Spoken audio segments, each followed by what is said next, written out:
Yo, what is going on, everybody? It is your boy Grip and Rip Sports Cards back here with another video for you guys today.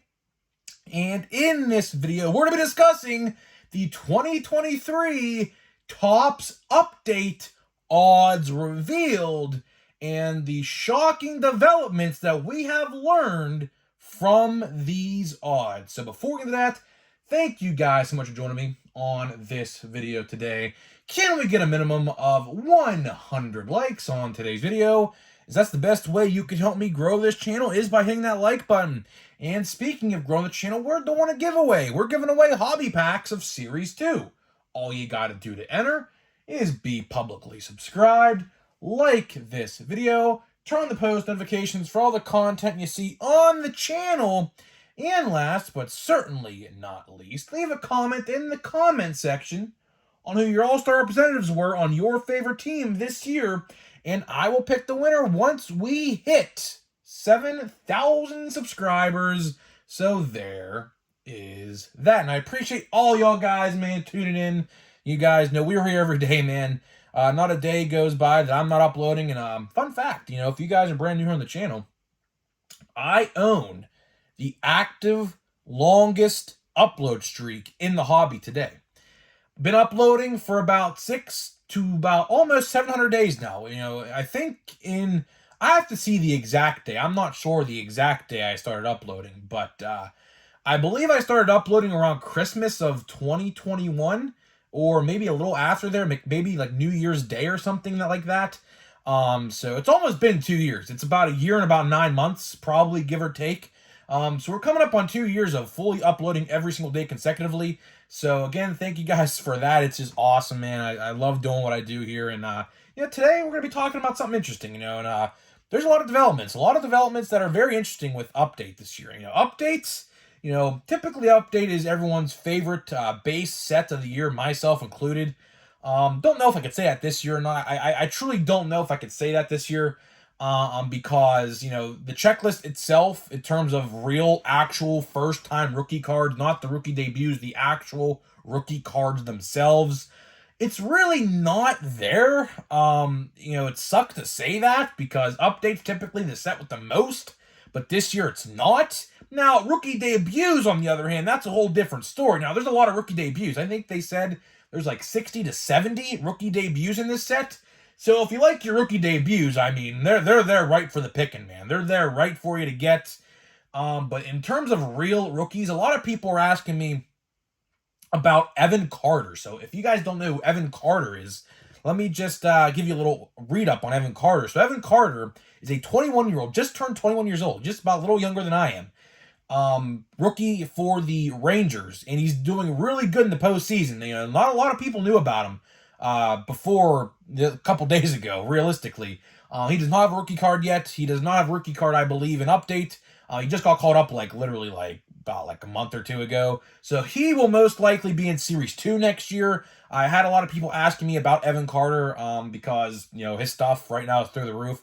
I was interested to see how much an autograph of his was going to be. He don't even have a Bowman card yet. I looked all over the place for a Bowman auto. He does not have one yet. So he could have a first in draft. I don't know. I think he got drafted last year, so I'm not entirely sure. Maybe Rangers fans, whoever's watching me who's a Rangers fan, can enlighten us in the comment section on if he actually has a card, but I don't think he does yet, even in Bowman. He might have a Bowman draft first this year. Maybe. I don't know. He got drafted last year, but, sometimes, give or take, fun fact, if you guys didn't know this about Bowman, just because you get a first doesn't mean you're drafted that year. For example, George Valera was drafted in 2019 or 2018 for the Indians. I saw in person play in 2019. I also saw Adley play in person in 2019 too in single A. So fun fact there. But he just got his first Bowman card last year. So it's weird. Bowman does it weird. They don't give firsts right away, I've learned. So it's interesting. But we're not here to talk about Bowman. We're not here to talk about Bowman draft. Although the Evan Carter thing was technically with Update, because he's not going to be an Update. So anybody wondering if he's going to be an Update, he literally just got called up like a month ago.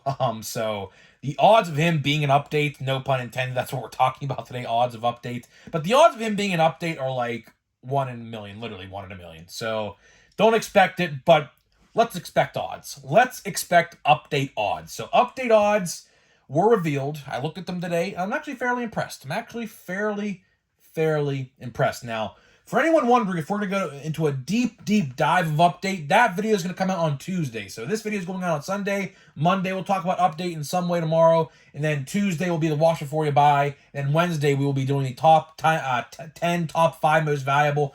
I don't even know if I can squeeze out top 10 with these cards, to be honest with you. I don't even know if I can. Maybe with rookie debuts included, I might have to do that this year. I don't like to do it, but I might have to. I just have to look at the full checklist in its entirety. But in terms of like actual real rookies, like I said a little bit ago, I don't think I can get a top 10 out of it. There's not literally 10 solidified good rookies in this set. There's not. Last year's update, for example, great for that. The last year's rookie class and update, second to none, elite, awesome. This year's, you got like 5 good ones, if that.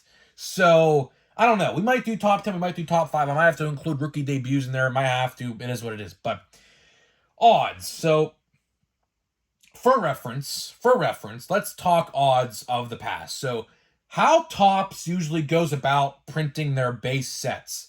Series 1 always typically has the worst odds.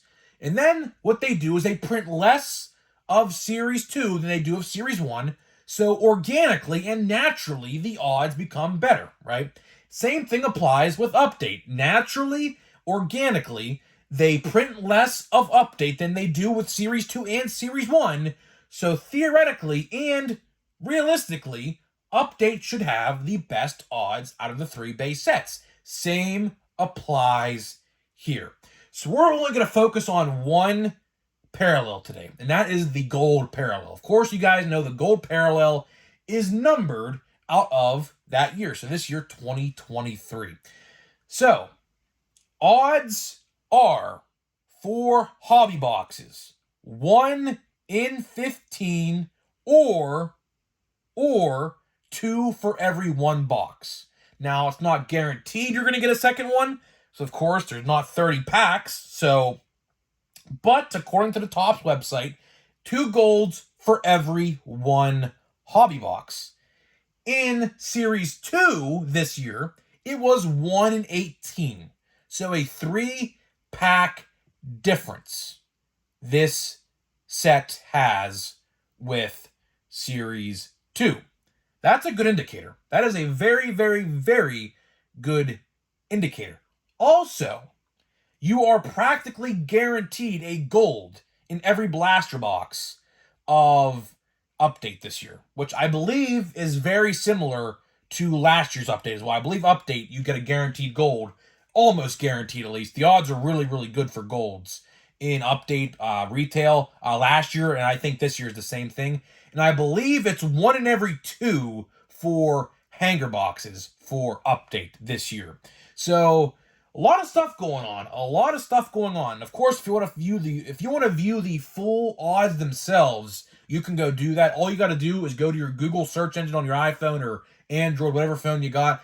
Type in 2023 Topps update odds. The first link will bring you right to Topps website. You view the odds. It's like a spreadsheet, like a Microsoft spreadsheet or something. You view it right there, and it tells you everything you need to know. There's like 5 or 6 different slides with all the different inserts and parallel inserts and normal inserts and autos and things like that. You can view it all if you really want to. But we're only going to focus on golds because golds are the best indicator. Now, I also want to mention Topps is also bringing back from Series 2 the purple and blue shimmers retail exclusive for Series 2 and update. So Topps, for the first time ever, put retail exclusive parallels in Series 2, which I think was a very smart move on their end. Why? Because Series 1, of course, as you guys are all well aware, sold like crap. And it's still selling like crap till this day, because I see it till this day in some stores that I go to check on the card sections. So, you know, it is what it is. But they said to themselves, well, how do we get Series 2 to sell better than Series 1? Let's make something exclusive. It had to happen. I've been saying that for a long time. I think I was saying it last year, that retail exclusive, or I should say retail sports cards needed exclusive parallels. And luckily, they actually took my advice, although they probably didn't actually watch when I said it, but at least they actually came up with the idea of it, because Series 2, compared to Series 1, sold tremendously better. I very rarely, for one, I'm sure a lot of you guys can speak the same as well, I very rarely see Series 2 on the shelves now. Now it could be because they printed less of it than Series 1, which they did, but also better odds. There's a lot of better odds. There's way better odds. So what they did, if you guys want to know a full rundown of what happened this year with Series 1, Series 2. So Series 1, if you guys collected Series 1, would know, Topps took all the parallels out of retail, some parallels out of hobby, and dumped them on the jumbos. Jumbos this past year for Series 1 were by far, no doubt about it, the best way to buy Series 1. My brother, I think, got like 6 parallels in his jumbo box of Series 1 he bought this year. So out of 10 packs, you're getting 6 parallels. That's pretty freaking good. And you can hit a big card out of those packs. Of course, there's a lot of good rookies in Series 1. Same with Series 2. But when Series 2 came around, because Topps saw how different formats were selling, they said, well, we got to change up retail. Let's put some exclusive parallels in there, and let's spread out the parallels in blasters and hangers and in hobby boxes. Hobby boxes for parallels were the best way to buy Series 2. If you wanted parallels, Series 2 hobby boxes were the way to go. But a very, very good option, almost close to tying the hobby boxes, were Update, or I should say, Series 2 retail. Series 2 retail was very good for inserts, or I should say parallels as well. So now here we are with Update, talking about Update. Now let's say to ourselves, what is possibly the best way to buy Update? And I said this probably like a week ago. I referenced this just for a couple seconds, but I think retail is going to be the best way to buy series, or I should say Update. I don't know why I'm saying, I was going to say Series Update for some reason, but Update. I think retail is going to be the best way to buy Update. Why? Simply because of the retail exclusive stuff. Since they put more stuff in there, odds-wise, and for your own buying reasons, Update retail is going to be the best. I firmly do believe Update retail will be the best way to buy Update. Because last year was the exact same. I remember last year, everyone was saying to buy retail of Update, and I did. I have so much of this stuff sealed. For example, here's a hanger box right here. It's completely sealed. I have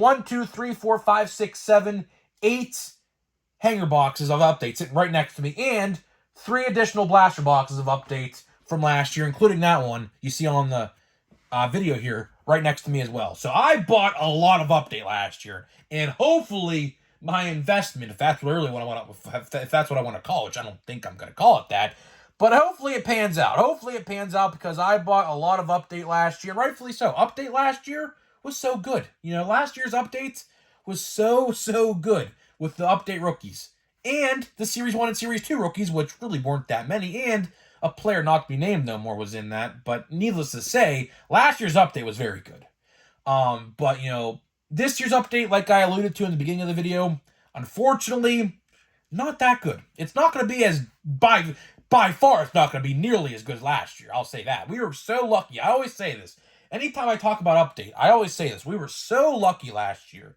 So lucky last year with how good Update was. Now, that's partially because Topps was literally stupid and didn't put J-Rod and Bobby Witt and Spencer Torkelson as base cards in Series 2, which they really should have, but for some reason they made them short prints, which was an awful idea, because Series 2 last year, aside from Oneil Cruz and Spencer Strider, this yellow box you see right here in the top left, outside of Spencer Strider and outside of Oneil Cruz, there is literally nobody in that set. So last year, in retrospect, with Series 1 even in 2022 Series 1, with the player not to be named no more. Now, think about this for a minute. Outside of that guy that we're not going to talk about here no more on the channel because his career is probably over. You guys know who I'm referring to. Who else is in that set? Nobody. Nobody. There is nobody of note in that set except that guy. And that guy, his career is probably over. In Series 2, Oneil Cruz and Spencer Strider. You know, good rookies, but still nothing to, like, ride home about with, like, star power. You know, Oneil Cruz, as much as I love him, and Spencer Strider, I even have his autograph, too. I pulled it last year in Stadium Club. Were they enough to sell Series 2 last year? Absolutely not. Absolutely not. So I definitely think that they should have put those two guys last year as base cards, 110%. But we're not here to talk about that. We're here to talk about the now. We can't change the past. We talk about the now. That's what we do here. So if you're going to buy Update, which again, Update does come out this Wednesday. This Wednesday is the official release date of Update. So if you want to go to your hobby stores, now, I don't know when retail is coming out, you know, because with Allen Ginter, I saw retail of the day of the hobby release. Funny enough, which I very rarely ever do see that, but I did. So I'm not entirely sure when we're going to see Update retail. I might have to do a little double check on that. It could be the same day. It could very well be the same day. I'm not entirely sure. But if not, a week later, about, give or take. Depends on when your vendors restock. You could say maybe a week and a half, 2 weeks later. But it is what it is. But truly, to get back to the final point of the video, Update odds are very good. They're good across the board. Give or take about 3 packs down from Series 2. So if every odd, again, which you want to go view the odds, you can go view them yourself at Topps.com. Every odd, and I compared Series 2 to Update just to get an idea. They're about 3 or 4 packs down from Series 2 in terms of odds. So they are a lot better. But truly, at the end of the day, I think retail is going to be the way to go. Now, I don't know if blaster boxes or hanger boxes are going to be the way to go. Fat packs, I did look for odds on those. They are not on there. So I'm not entirely sure if fat packs are even going to come out, because last year with Update, they did not. There were no fat packs at all with Update last year. And I assume it's going to be the same this year as well. And another point to that, there's another very valuable point to that. If there's no fat packs in Update, which I don't think there's going to be because they're not on the odds sheet, at least yet. Think about all the purples and blues that are not going to be in there and display and put into blasters and hanger boxes. So I don't know, man. I truly think, I'm pretty confident. I don't know. This is just my initial take and reaction on this. But I think retail is going to be the way to go. I think it's going to be. Hobby's a good option. You know, it is. It's what's it called? Jumbos are okay. I looked at the odds of jumbos. They did not move. They're the exact same as they were, so there's nothing to talk about there. It's 1 in every 2, the same way it was in Series 2, so it's the same thing there. But it looks like, just a initial reaction, a first reaction to the odds. I think that, I'm pretty sure retail is going to be the way to go. I don't know. Of course, other people in the community will do breakdown videos better than I can. I'm not a mathematician. I never was. I failed math, to be honest with you. I think I had like a 68% in math in college, my first year on college, believe it or not. But they passed me for whatever reason. I don't know how, but they did. But, I think, all math pending, which, I didn't do, obviously, but I think retail's gonna be the way to go. That's just my first reactions to it. I don't know. I just like the idea of the purples and the blues. The purples and the blues definitely add an it factor, if that makes sense, to Update retail. Same thing with Series 2. There is a reason. There is an exact reason why Series 1 is crap and Series 2 retail is great. Those parallels, as little as they may seem, they're out of $7.99 and $9.99 respectively. As little as they may seem, it goes a long way. It does. It does go a long way. And I expect Topps to keep doing those purples and blues next year with 2024 because it's working. It's actually working. I'll give them credit. Like I always say, I'll give them credit where credit is due. And I'll tell you right now that those purple and blue parallels are making retail sell in terms of base and flagship sets. Now, we'll have to wait and see. Do they add purples and blues to future sets, I might ask? Hey, think of this. Think of this. Maybe these purples and blues sell so well. Topps, here's a free suggestion, free of charge. How about next year with Big League, they put purples and blues? How about in Heritage, they put purples and blues? It's entirely possible. How about in Chrome next year, retail exclusive purple and blue shimmers? How about that? You never know. Topps, hey, listen, you like to watch my videos? Take that advice. Take that suggestion, Topps. It'll go a long way. I guarantee you it will. So let's see here. I don't know. Heritage is just, I don't know, man. There, Gabriel Moreno. Right now, the Dodgers are losing, I think, 8-0. He actually had a big part. He had a home run. He had a 3-run home run tonight. That's a good one. Santander, it's an action variation, I think. I don't know if it says it on the back, but I believe it's an action variation. Alec Bohm and Chris Bryant. So, yeah, best card of that pack. Definitely Gabriel Moreno. Doing great in the postseason. He hit a 3-run home run tonight against the Dodgers. So, I don't know. But, guys, let me know what you think about the odds of Update. How do you plan on buying Update? I'd love to know what your thoughts and reactions are to the odds. How are you going to buy it? How much do you even plan on buying of Update? And I'll see you guys in the next video.